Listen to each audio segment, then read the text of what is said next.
Já estão na área. Tudo bem? Alô?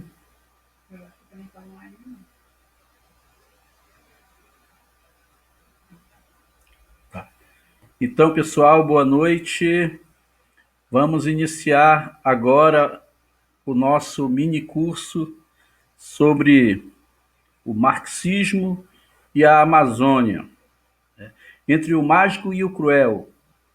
Um possível encontro entre o marxismo, o pensamento marxista e a Amazônia.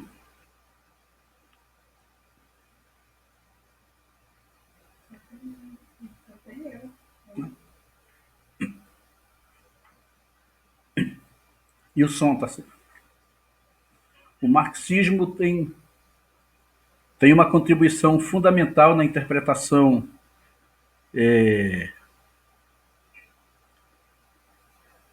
do ser social na contemporaneidade, e a ideia é nós iniciarmos uma reflexão sobre este caminho teórico no seu encontro com a Amazônia. Parece um encontro inusitado, né? Você pensar o marxismo num encontro com esta região e com os trópicos. Mas nós vamos verificar ao longo dessa caminhada que esse encontro é efetivo, né? E essa abordagem que eu vou aqui explorar, tem a intenção de apontar numa perspectiva diferente de certos enunciados que se distanciam do veio teórico do marxismo para pensar a América Latina, para pensar as sociedades nos trópicos, ou para pensar o Brasil profundo da Amazônia, porque seriam teorias forjadas numa vertente eurocêntrica, distante dos dramas e das especificidades das lutas do ser social nos trópicos. Mas eu vou mostrar ao longo desse curso, a ideia é essa, e particularmente nesse, nessa noite introdutória, eu quero apontar para vocês que é possível e que há um encontro entre o Marx e os trópicos.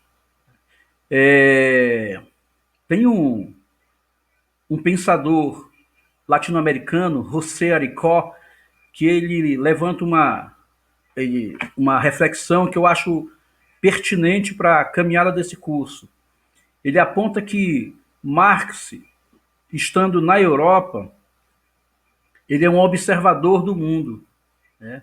É como se ele se colocasse, a partir da Europa, numa perspectiva de olhar que se permite encontrar as experiências concretas da vida social nos diferentes pontos do planeta. Obviamente, dentro dos limites que era possível fazer isso no século XIX. Mas esse é uma forma possível de nós apontarmos uma preocupação de Marx com o mundo fora da Europa e, portanto, um Marx menos eurocêntrico do que as teorias contemporâneas o acusam. Mas eu queria, então, nessa noite, como não tem muito tempo para explorar isso, apontar o seguinte: na escrita dele, nesta obra aqui, a sua obra-prima, O Capital, o capítulo 5 é um capítulo que vai falar sobre o processo de trabalho e o processo de valorização. Neste capítulo, particularmente, eu encontro chaves que apontam como a presença do mundo tropical impactou a escrita de Karl Marx. Ora, como isso é possível?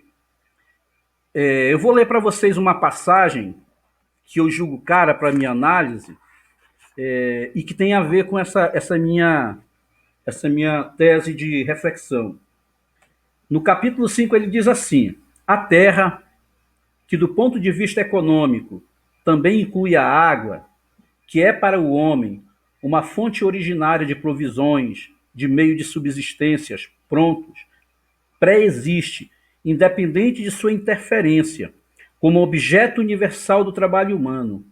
Todas as coisas, todas as coisas que o trabalho apenas separa de sua conexão imediata com a totalidade da Terra, são, por natureza, objetos de trabalho pré-existentes. Assim é o peixe, quando pescado e separado da água, seu elemento vital, ou a madeira, que se derruba na floresta virgem, ou o minério arrancado de seus veios.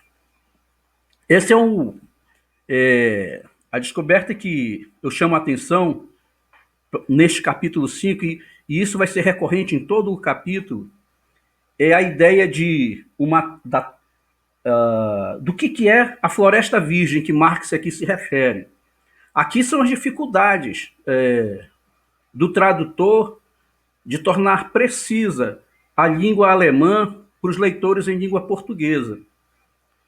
Então, várias traduções, e essa da Boitempo é uma excelente tradução, mas eles fazem uso dessa expressão terras virgens, num esforço de tentar traduzir uma expressão que existe, que em língua alemã se chama Urwald. Urwald. Essa expressão, ela só é possível, eu diria assim, porque num tempo anterior a Marx, este outro sujeito aqui, Alexander von Humboldt, fez a sua viagem ao continente latino-americano. E aqui eu tenho o Südamerikanische Reise, que é uma obra em que ele descreve as viagens que ele fez pelo continente americano. Aqui, eu tenho a versão em alemão aqui, e ele tem um capítulo, que é o capítulo 23, dedicado ao Rio Negro e à paisagem que ele encontra ao longo do Rio Negro, que é o rio que, para aqueles que não são do Amazonas, é o rio que banha a cidade de Manaus. Manaus está no entroncamento entre o Rio Negro e o Rio Solimões. E aqui há um capítulo sobre este rio.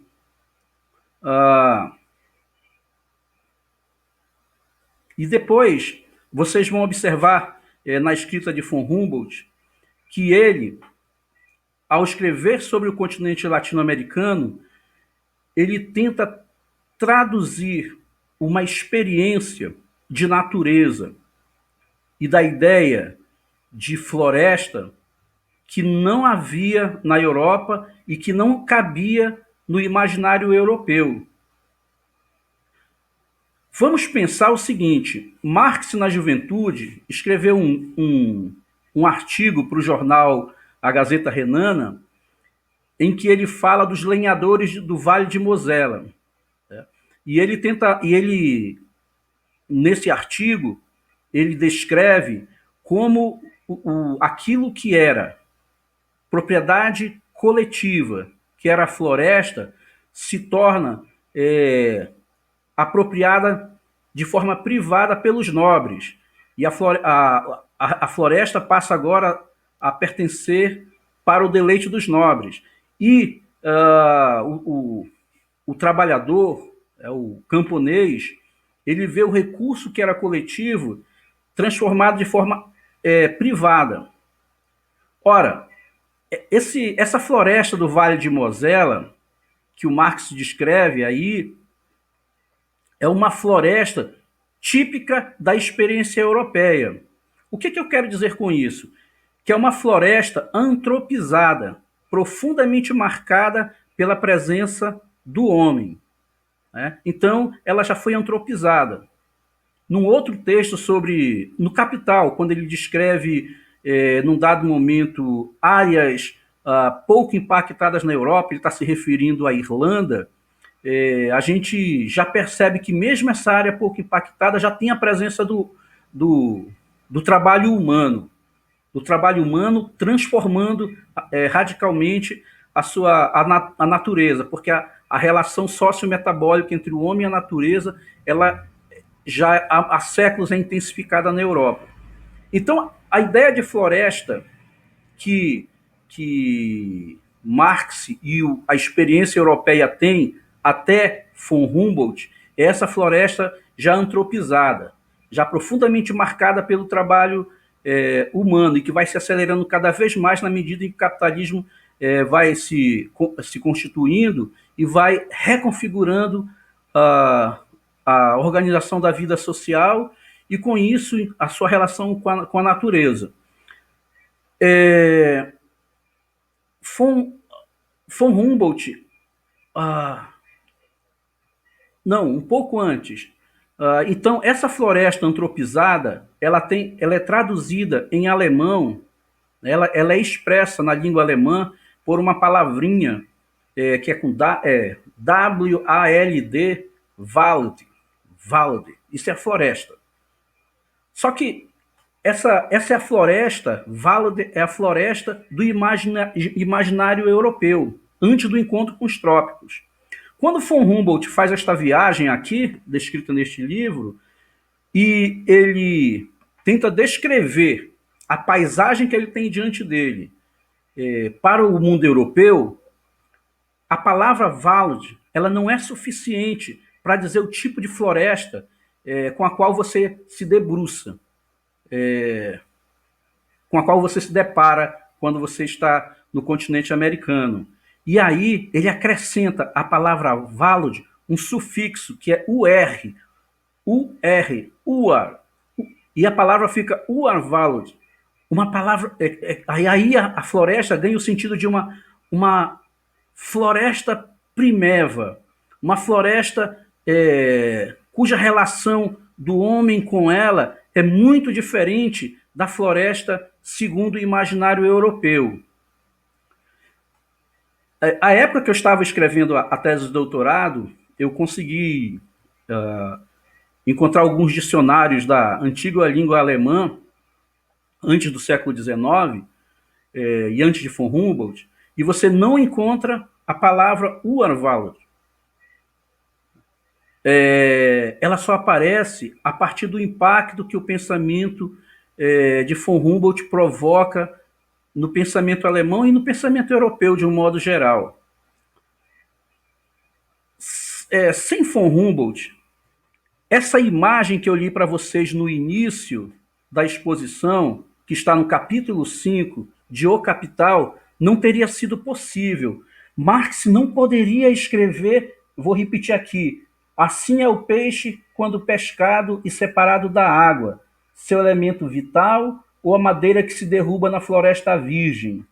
Ele não poderia escrever isso, porque ele não teria um parâmetro no horizonte europeu, na visão de mundo europeia e na visão particularmente do pensamento alemão, que lhe permitisse cunhar uma imagem desse tipo. Ela só é possível por conta do impacto que von Humboldt provoca no pensamento alemão e na cultura alemã, de um modo geral. E aí, meus caros, e agradecer ao público que comparece aqui para essa exposição, você percebe claramente que há, já na escrita mesmo, da obra-prima de Marx, um impacto dos trópicos no seu modo de fazer a exposição. Ele é tão rigoroso no modo de expor que ele não escolhe qualquer palavra para descrever esse momento em que a natureza, a relação metabólica do homem com a natureza é uma relação de coleta. Ele é extremamente cuidadoso. O rigor conceitual dele o obriga a utilizar a expressão que melhor pode representar o sentido efetivo daquilo que ele pretende expor. E por isso ele faz a expressão por Urwald, essa floresta de uma relação outra que não aquela que o mundo europeu tinha. Obviamente que não. Eu conheço, eu compreendo os limites das traduções, né?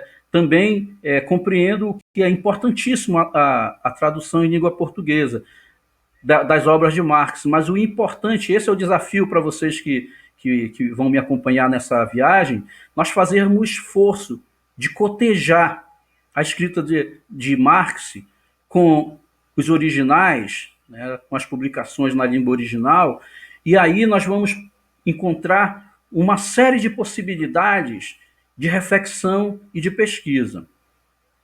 Neste capítulo mesmo, mais adiante, Marx vai falar do conceito de indústria num nível que amplia o sentido de indústria. Tem uma esquerda, Marx mesmo lá nos manuscritos econômicos filosóficos já falava dessa esquerda, ele chama em alemão ele chama de der Hohe, é uma esquerda tosca, o militante tosco. O militante tosco, ele compreende a indústria como chão de fábrica. Né? Se eu falo em indústria, eu falo em chão de fábrica. Não, indústria é um conceito extremamente complexo em Marx, que envolve e está diretamente conectado com as formas capitalistas de produção e reprodução da riqueza.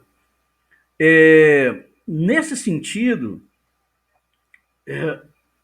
que ainda neste capítulo 5, ele amplia, uma vez que esse conceito é extremamente rico do ponto de vista da busca por fazer a exposição da ordem do capital, então o conceito de indústria não pode se restringir ao chão de fábrica. E mais adiante ele vai falar da indústria daqueles que trabalham na coleta, daqueles que trabalham nas florestas. Porque uma vez que o capital, isso ele e Engels já mostraram no Manifesto do Partido Comunista, uma vez que o destino do capital é a mundialização da sua existência, o conceito de indústria não pode ser um conceito limitado ao chão de fábrica. E daí ele tem um alcance vigoroso para explorar, inclusive, esses ambientes que aqui foram traduzidos por o lugar da floresta virgem. Eu digo que esse é um conceito, essa tradução, floresta virgem, não tem a força da explicação quando você aproxima a leitura que Marx se faz a partir dessa expressão Urwald. Por quê? Porque quando Marx se fala, o que aqui foi traduzido por florestas virgens, ele compreende um ambiente em que já há homens produzindo, experimentando aquilo que é chamado de upor teleológico.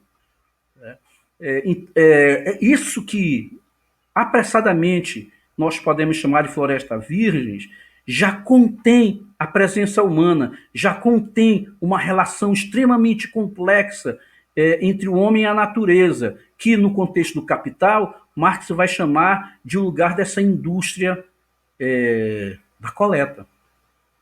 Para dizer o seguinte, por que eu estou fazendo esse preâmbulo inteiro aqui? Para começar a aventura com o marxismo e a Amazônia.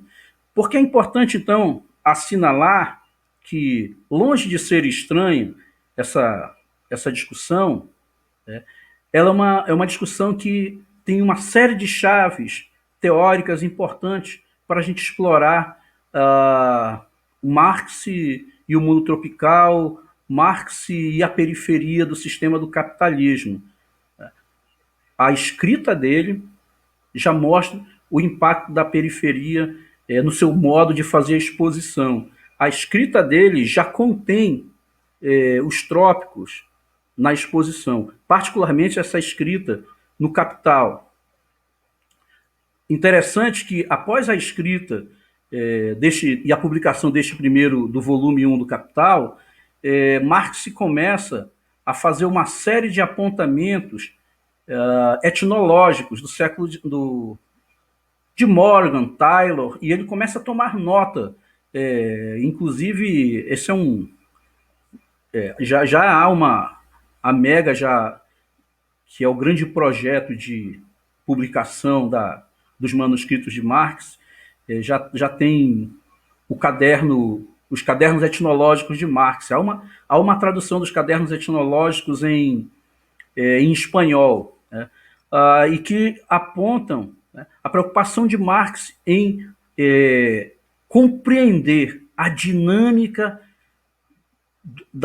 dos povos indígenas do continente americano. Claro que dentro dos limites da nascente antropologia do século XIX, ele se permitia isso.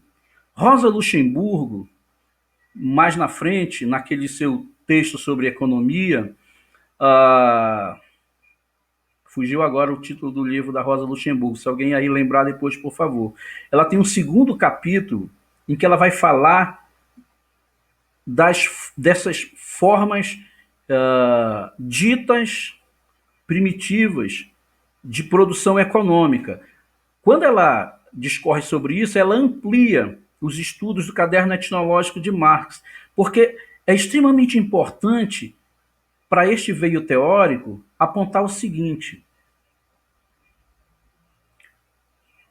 a proposição da sociedade comunista não é um experimento idealista. Ele tem materialidade, ele tem concretude.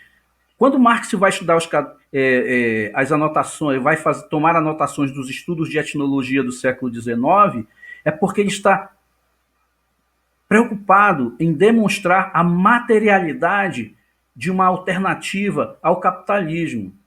E isso já está presente na forma como das notas que ele toma de Morgan e Taylor. Tem um jovem intelectual brasileiro chamado Jean Tigre, que escreveu uma tese, defendeu a tese na USP, e foi publicado um livro chamado O Marx Selvagem, em que ele explora de forma bem criativa esses cadernos etnológicos de Marx, né? Eu recomendo a leitura do Marx Selvagem.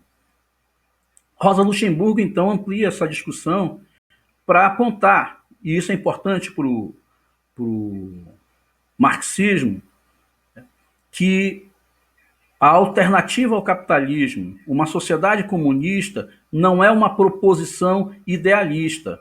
A proposição idealista é algo de kantianos, não do pensamento dialético, materialismo histórico dialético. Daí a importância de se encontrar com essas outras sociedades que estão na periferia do capitalismo. Bem, dito isso, gente, eu não vou explorar isso aqui fartamente. A ideia é, no futuro, publicar a tese, e aí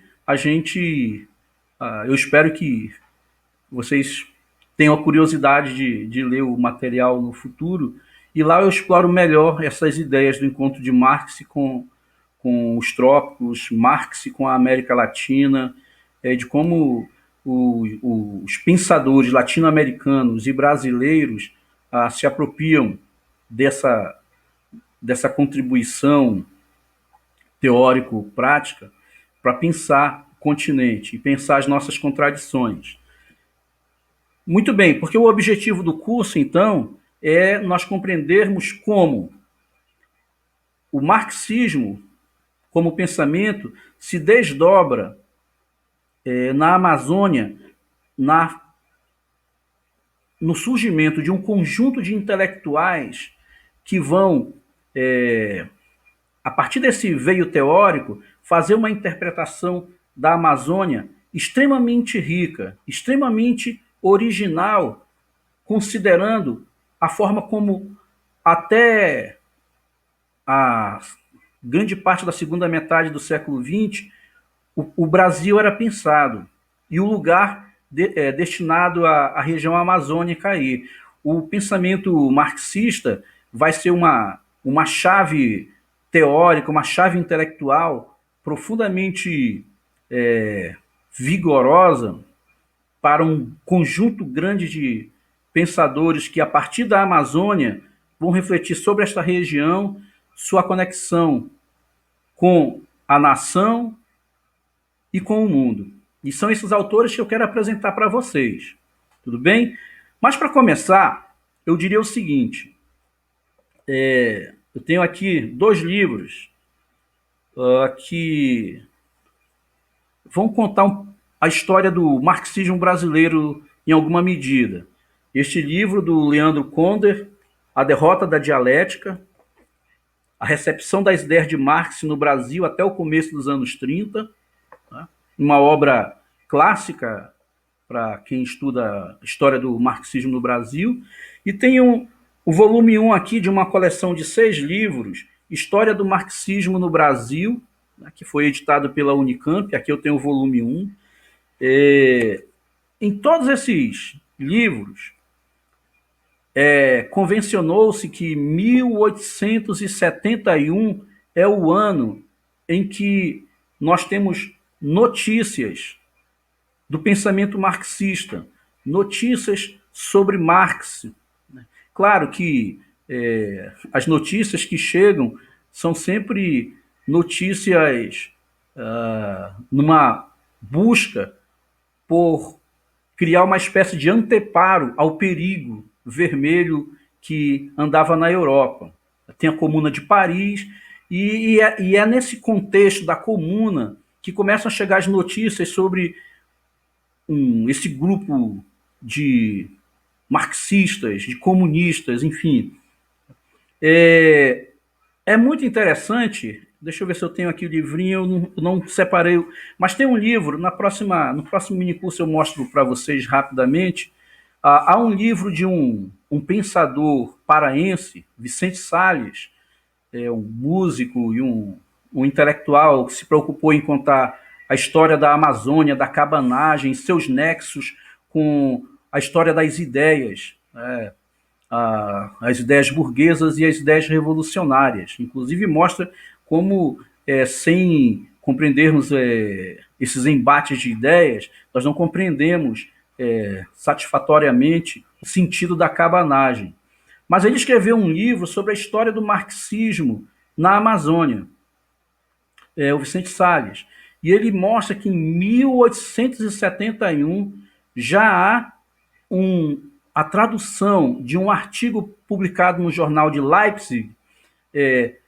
Foi traduzido para um jornal chamado O Pará, né, um jornal do século XIX, e que traz notícias desse conjunto de ideias que estão colocando a Europa e ameaçam correr o mundo, revirando a história do capitalismo de pernas para o ar. Então, mas eu chamo a atenção para esse fato histórico, digamos assim, porque na história, digamos, oficial do marxismo no Brasil, que a gente vai encontrar em autores tão importantes, em livros tão caros para a gente compreender a história do marxismo, da recepção das ideias marxistas no Brasil, nessas obras não há referência à presença da Amazônia como um lugar de recepção das ideias marxistas também. Logo após 1871, os sindicatos de tecelãos em Belém vão criar um jornal que vai ter como um dos seus apoiadores um alemão que veio fugido da Europa, das revoltas no contexto da Comuna, e foi desterrado para as Guianas, e ele acabou indo parar em Belém. Ele é o responsável por criar uma efígie para este jornal de trabalhadores. A efígie desse jornal, ali no início, ali na segunda metade do século XIX, em Belém, trazia uma imagem de Marx com a frase "Trabalhadores do mundo unidos". Então, do ponto de vista histórico, essa presença ela vem de muito longe. Os ecos da Segunda Internacional, fundada em 1889, também chegaram a Belém. E a Segunda Internacional acaba ganhando espaço nos jornais de Belém ali no ano de 1889. Você vai encontrar notas sobre a Segunda Internacional no jornal Tribuna do Povo, no Jornal do Povo e na Tribuna Operária. São jornais de trabalhadores que estão antenados com o que ocorre na Europa. Em 1892, os estados do Amazonas e Pará estiveram representados com delegados ao Congresso do Partido Operário Socialista Brasileiro, realizado em agosto no Rio de Janeiro. Vejam, já em 1892, representantes do Amazonas e do Pará participam desse Congresso Operário. E o nome do alemão é Hans Karl Wiegand. Chegou ao Pará em 1870 e militou no Partido Operário do Pará e no Partido de Artistas e Operários do Pará. Foi o responsável por introduzir nos jornais locais, inclusive nos jornais operários, a caricatura e a técnica da litogravura. Tem essa contribuição técnica importante, portanto. Além disso, compôs para o jornal O Trabalho, publicado a partir de 1901 até 1904, um logotipo que estampava uma efígie de Karl Marx, com as inscrições Proletários do Mundo Univos. Então, esses pequenos dados históricos já apontam que nós estamos diante de um pensamento que também foi recepcionado nessa região. Claro, começando por Belém, dadas as condições da conexão de Belém com o mundo. Mas, no escopo do pensamento social, que é o que nos interessa aqui, e na produção literária produzidos a partir da Amazônia e segundo uma inspiração marcadamente marxista, nós vamos encontrar ainda no século XX, antes da formação de cursos na área de humanidades e particularmente de ciências sociais na Amazônia, nós vamos encontrar a presença de dois pensadores ligados ao PCB que vão dar uma contribuição fundamental para o marxismo na Amazônia. São eles Abiguar Bastos e Moacir Paixão e Silva. Abiguar Bastos foi deputado federal pelo estado do Pará, membro da junta governativa em seu estado quando do movimento de 35, preso em 37, foi cassado o mandato pelo governo de Getúlio Vargas. Foi um dos fundadores da revista Brasiliense e o tradutor de diversas obras que contribuíram para a difusão do marxismo no Brasil. Dentre as quais, olha só, a contribuição de Abiguar Bastos para a recepção das ideias do marxismo no Brasil. Nós estamos falando de um autor, de um intelectual paraense. Ele foi responsável por traduzir os extratos de O Capital, de Paul Lafargue, Materialismo e Empirocriticismo, de Lenin, Lenine, Sua Obra e Sua Vida, do Mirsky, o Anti-Dühring, de Engels, e publicou 2 obras de história de um ponto de vista dialético. Ele escreveu Prestes e a Revolução Social, é um livro de 1946, e História da Política Revolucionária no Brasil, de 1969. Eu vou mostrar aqui para vocês o meu volume desse trabalho do Abiguar Bastos sobre a história da política revolucionária no Brasil. São 2 volumes, o outro um pouquinho menor, o outro é bem mais encorpado, digamos assim. Quando eu estava em Campinas, e aí lá tinha um sebo maravilhoso, e os caras rapidamente, livreiros, os caras sacaram rapidamente o meu tema de pesquisa, e aí um belo dia eles me fizeram chegar em mãos essa obra de Abiguar Bastos. É importante pensar esse intelectual e pensar as suas conexões com o marxismo, porque existem vários estudos acadêmicos, dissertação, teses sobre Abiguar Bastos, mas todos preocupados fundamentalmente com Abiguar Bastos, um autor da literatura e modernistas, e com um silêncio profundo sobre a contribuição de Abiguar Bastos de forma decisiva e fundamental na formação do PCB, né, e da recepção das ideias marxistas no Brasil. Essa parte da,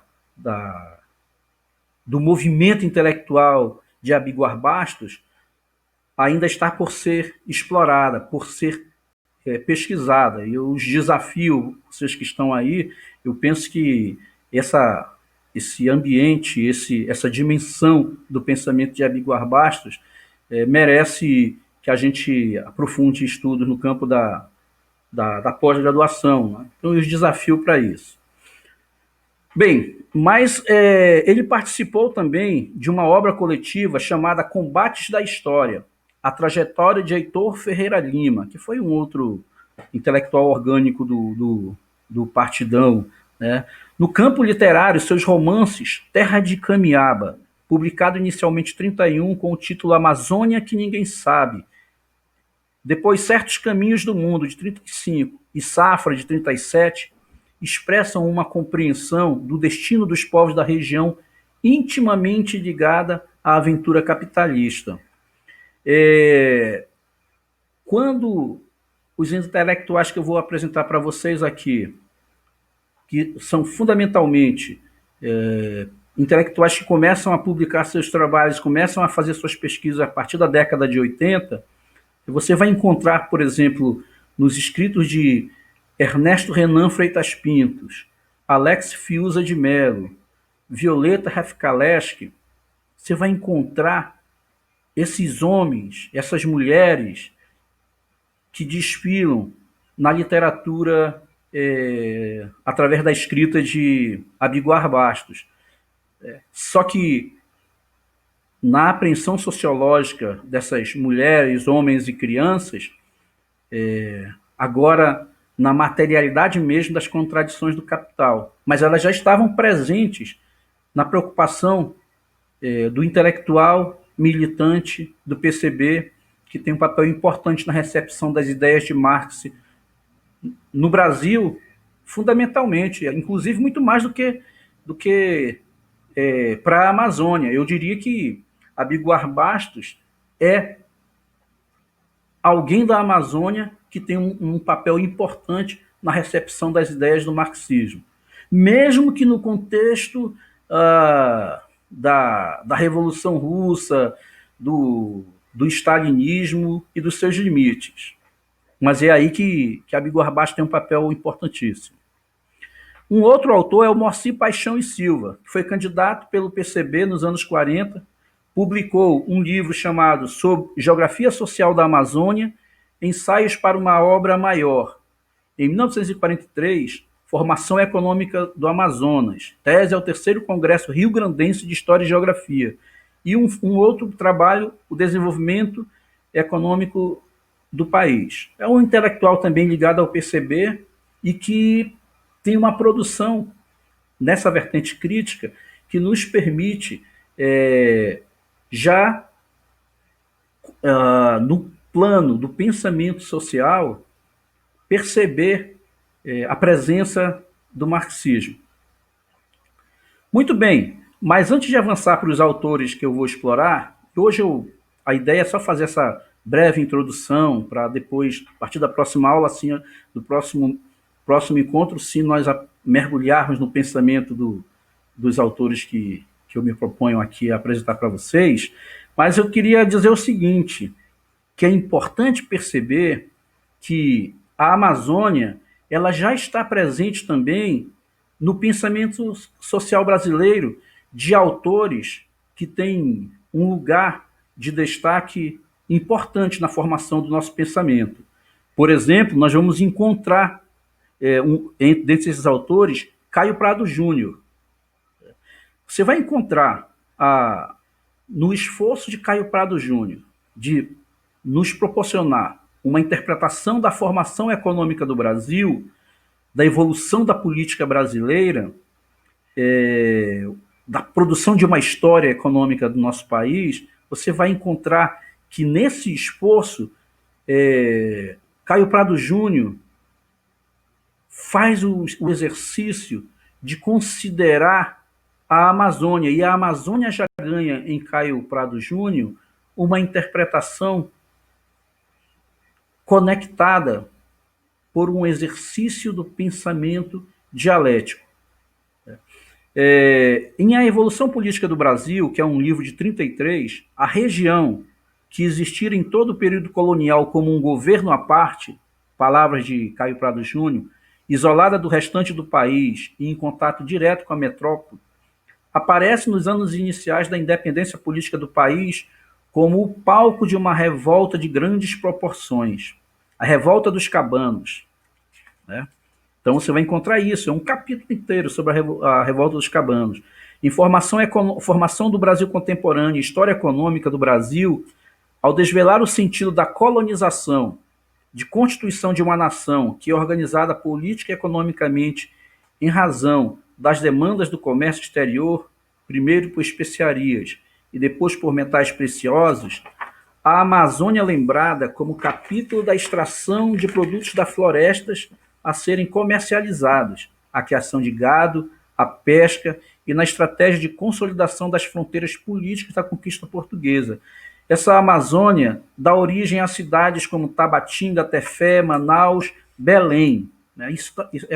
Elas são nominadas na escrita de Caio Prado Júnior. Um outro autor, também do contexto do PCB, que é Nelson Werneck Sodré, cujo pensamento está marcado pelas teses do Partido Comunista Brasileiro de desenvolvimento a partir do modelo democrático burguês, que eu posso voltar a isso num outro momento, e a compreensão da coexistência de etapas do desenvolvimento histórico do Brasil. A Amazônia pode ser apreendida como a expressão de contemporaneidade do não coetâneo, isto é, da existência no mesmo tempo de realidades sociais diferentes, mas no mesmo país ou colônia. Ainda que Nelson Werneck Sodré não tenha tido a mesma, na relação com o PCB, o mesmo grau de autonomia que Caio Prado Júnior, mas ele levanta uma chave que é extremamente cara para o pensamento brasileiro no momento em que ele vai se debruçar com a região, que é essa ideia da contemporaneidade do não coetâneo. Essa ideia da contemporaneidade do não coetâneo, você vai encontrá-la em autores como Francisco de Oliveira e José de Souza Martins. Claro que numa forma muito mais teoricamente bem elaborada do que em Nelson Werneck Sodré, mas aqui ele já lança pistas de uma possibilidade de interpretação da Amazônia. E que, veja, eu defendo que, inclusive por conta disso, é muito mais rica do que esse reducionismo que se faz de uma leitura apressada do pensamento de Nelson Werneck Sodré como alguém que faz uma experiência reificada dessa ideia do desenvolvimento etapista. Vários escritos sobre o pensamento de Nelson Werneck Sodré ou de críticas a Nelson Werneck Sodré vão nessa direção. O Guido Mantega escreveu um livro de economia em que Nelson Werneck Sodré é ali um intelectual menor que, influenciado pela lógica do Partido Soviético, né, materializada na leitura, na tradução que o PCB faz para o Brasil, seria um pensador nesse escopo do etapismo. Mas essa ideia da contemporaneidade do não coetâneo coloca questões que vão muito além disso aí. Pensada no quadro da exploração econômica inicial, a região amazônica é fonte de atividade extrativa cujo impacto tem um peso aquém daquele da produção de açúcar em outras regiões do país. Isso é o Nelson Werneck Sodré. Gente, mas além dessas duas figuras que saem direto do PCB, que é Caio Prado Júnior e Nelson Werneck Sodré, nós temos ainda, na crise da hegemonia do PCB, nos anos 60, né, e do golpe militar de 64, uma mudança significativa. Aí, nesse contexto, aparece uma Amazônia que é expressa intelectualmente no trabalho de Jacob Gorender, que é ligado ao PCdoB, e na militância guerrilheira no Araguaia, na qual uma tática maoísta e os ecos da Revolução Cubana ainda se fizeram ouvir. E aqui, vejam, se vocês tiverem a oportunidade de ler os diários dos guerrilheiros que sobreviveram na guerrilha do Araguaia, a relação cotidiana dele com os moradores da região, aí a gente tem, pensando esse encontro do marxismo com a região amazônica, você tem um momento extremamente rico e que precisa ser melhor explorado também, do ponto de vista de uma interpretação sociológica desse encontro e dessa recepção da Amazônia. Existem diários de uma guerrilheira, não lembro agora o nome dela, em que ela vai descrevendo a relação com as mulheres, a relação das famílias do lugar, e que questiona, de certa forma, ao observar, questiona os limites da empreitada que eles se propuseram. Muito bem. E por fim, gente, eu diria o seguinte: a Amazônia, ela ganha um escopo muito maior no pensamento brasileiro, na medida em que vai avançando a institucionalização das ciências sociais. Obviamente que e aqui eu explorei muito melhor a Escola Sociológica Paulista, mas a Amazônia ela começa a ser objeto de estudo de vários centros de estudo que estão emergindo, mas a Escola Sociológica Paulista tem um papel importante aí. Primeiro com Florestan Fernandes, né? Quem são os autores dessa escola que eu julgo que são importantes e que, em alguma medida, fizeram este encontro intelectual com a nossa região, com a região amazônica. Eu digo nossa porque eu estou falando de Manaus, né? E nasci nessa cidade aqui, enfim. Mas quem são esses autores? Florestan Fernandes, que era o líder da cadeira 1 de Sociologia na USP, Fernando Henrique Cardoso, Otávio Ianni e José de Souza Martins. Gente, uma curiosidade. Em vários encontros que eu participei, quando eu apresentava os autores, porra, como você está falando que Fernando Henrique Cardoso é um marxista e tal. Como é que é isso? Gente, a tese de doutorado de Fernando Henrique Cardoso, ela é o primeiro esforço no campo das ciências sociais de produzir uma reflexão da interpretação da realidade social brasileira segundo o método marxista, num diálogo muito próximo com História e Consciência de Classes, de Lukács. Está lá, no estudo que Fernando Henrique Cardoso faz para sua tese de doutorado. Então, não é à toa não que eu digo que a obra que ele escreveu sobre a Amazônia tem um contributo que, em certa medida, dialoga com o marxismo, que faz, de fato, a experiência de se encontrar com essa região. E tem seus problemas, óbvio, eu não vou explorar isso aqui, mas, por exemplo, se eu comparo os estudos de Fernando Henrique Cardoso e os estudos de Otávio Ianni sobre a Amazônia e sobre a questão camponesa, você vai ver que eles começam a percorrer caminhos muito diferentes na apropriação das ideias marxistas. Eu diria, inclusive, o seguinte, que é muito forçado dizer que o Fernando Henrique Cardoso, quando presidente, teria assinalado, esqueçam o que eu escrevi. Não, porque se nós fizermos o cotejamento da Escola Sociológica Paulista, por exemplo, aquilo que é proposto no seu governo para a Amazônia, quando ele é presidente, em alguma medida já estava presente nos escritos dele sobre o Brasil e sobre a Amazônia, mesmo num diálogo com alguns conceitos marxistas, mas que foram reconfigurados. Tem um autor que diz o seguinte, que tem um debate sobre o pensamento social brasileiro que diz que que há um marxismo em Fernando Henrique Cardoso, mas é uma espécie de marxismo adstringido, né? Um marxismo que foi domesticado, e que se desdobrou no plano prático na forma como ele pensou a Amazônia quando ele pensou o país quando presidente, né, e o lugar que a Amazônia aí ocupou. Muito bem.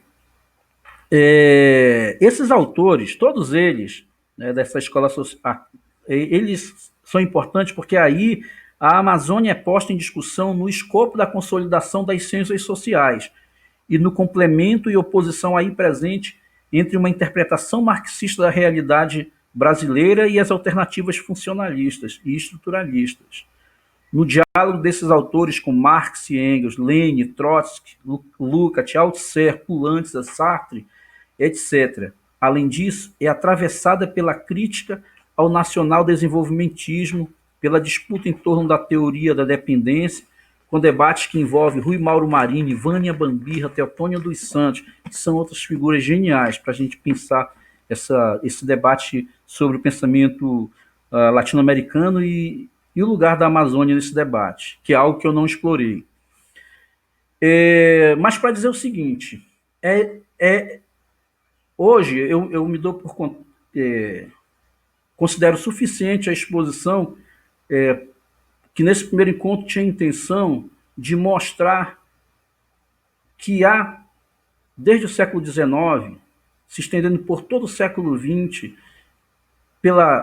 pelo impacto, pela influência que o PCB tem, a importância que o PCB tem na organização das esquerdas, na recepção das ideias marxistas no Brasil e também na institucionalização das ciências sociais, há um lugar em que cabe pensarmos a Amazônia, e que a Amazônia esteve presente aí.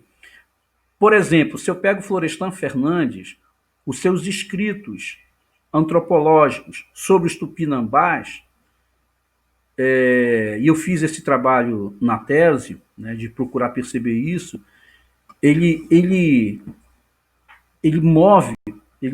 se move para pensar os tupinambás, a função social da guerra e a organização social tupinambá, ele se move por uma série de pensadores, desde os primeiros cronistas até etnólogos do século XX, que também estiveram com a Amazônia em tela. É possível encontrar páginas sobre a exploração de tartarugas nos rios da Amazônia, como os tupinambás chegaram a essa região e fizeram o último posto onde se tem notícia, a ilha Tupinambarana. Enfim, mais na frente o Florestan Fernandes vai escrever um artigo interessantíssimo sobre um médico ligado ao PCB e que faz uma viagem que atravessa o Brasil Central e vai até Belém do Pará e vai descrevendo a Amazônia. Enfim, no primeiro momento, o contato do pensamento social brasileiro com o pensamento na Amazônia é esse, mas vai se desdobrar depois em estudos que vão se debruçar fundamentalmente sobre a região, tomá-la como objeto de pesquisa. E aí você vai ver os estudos de Fernando Henrique Cardoso com o Geraldo Miller sobre a Amazônia, os estudos de Otávio Ianni, tem vários estudos, pesquisas empíricas na região amazônica, José de Souza Martins, Francisco de Oliveira, enfim. E aí, esses autores e a Escola Sociológica Paulista, na medida em que as ciências sociais começam a se institucionalizar na Amazônia, a influência desses autores da Escola Sociológica Paulista é enorme na formação de muitos intelectuais da região amazônica e que vão desdobrar os seus primeiros estudos de pós-graduação em obras que bebem profundamente nesse diálogo com o marxismo. Vou mostrar alguns aqui para vocês, para ir encerrando hoje o primeiro encontro.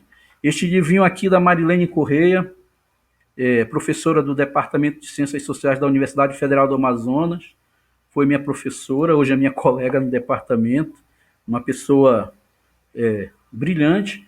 E aqui eu tenho O País do Amazonas, é um desses livros. Aqui eu tenho a outra edição, essa aqui é a primeira, essa aqui já é uma edição mais recente. Eu tenho uma autora, Violeta Refcaleschi, é uma autora que eu vou trabalhar com vocês. Isso aqui é um livro mais recente dela, A Amazônia no século XXI, Novas Formas de Desenvolvimento. Mas ela escreveu um conjunto de trabalho nos anos 80 sobre a organização do trabalho, que é genial, gente. Esses autores, nos anos 80, os que eu vou trabalhar aqui com vocês, uma grande parte deles compôs um grupo de estudo. Vejam só que coisa interessante, que ali nos anos 80 estudaram o trabalho da mulher na indústria em Belém e Manaus. É um dos primeiros trabalhos de gênero na sociologia brasileira, que merecia uma publicação, né? Enfim, eu tenho aqui o Alex Fiuza de Mello. Alex Fiuza de Mello, ele também vai estudar o mundo do trabalho nos anos 80. Aliás, a categoria trabalho é o elemento a partir do qual os autores que eu vou trabalhar com vocês se lançaram na interpretação da Amazônia e nesse diálogo com o marxismo. Então eu tenho o Alex Fiuza de Mello, que escreveu Marx e a Globalização, Capitalismo, Mundialização e Marx, e Modos de Produção Mundial e Processo Civilizatório. Não vou explorar esses livros agora, não. Nos encontros subsequentes a gente vai falando melhor deles. Tem um outro livro da Marilene Corrêa, Metamorfoses da Amazônia, que foi a tese de doutorado dela. Ela tem um livro muito mais recente, em que ela fala sobre educação e na sua conexão com a leitura que ela faz do conceito de valor em um capital. Tem um outro autor que eu não trouxe livro deles aqui agora, que tanto livro eu tinha que acabei não tendo tempo para separar direito, mas são o Renan Freitas Pinto. Renan Freitas Pinto, que também foi professor do Departamento de Ciências Sociais na Universidade Federal do Amazonas. O seu trabalho de dissertação, de mestrado, é um trabalho sobre os trabalhadores da juta na região de Manacapuru. É um trabalho interessantíssimo. Encontrei textos dele preparando a tese, em que ele, dialogando com os autores da Escola Sociológica Paulista, já vai fazendo rupturas, fazendo ajustes com os limites teóricos também do marxismo, que num primeiro momento se encontra com a região amazônica. E são esses autores que eu vou trabalhar com vocês, que eu vou explorar melhor na próxima aula, no próximo encontro. Eu quero me deter muito melhor sobre eles. Eu não quero também avançar muito, eu vou sempre trabalhar nesse limite de 1 hora de exposição. E se alguém tiver questões, por favor, podem se manifestar. Era isso que eu tinha para fazer hoje de exposição para vocês, gente. Espero que a proposta de estudo agrade a vocês. Um abraço para quem esteve aí comigo hoje, o Fernando Gabriel, o Marcos Braga, a Iglê, Thalita, enfim, tem muita gente, né? Agradecer a vocês pela presença, né? Pois o Marcos Braga lembrou bem, tem Dalcídio Jurandir também.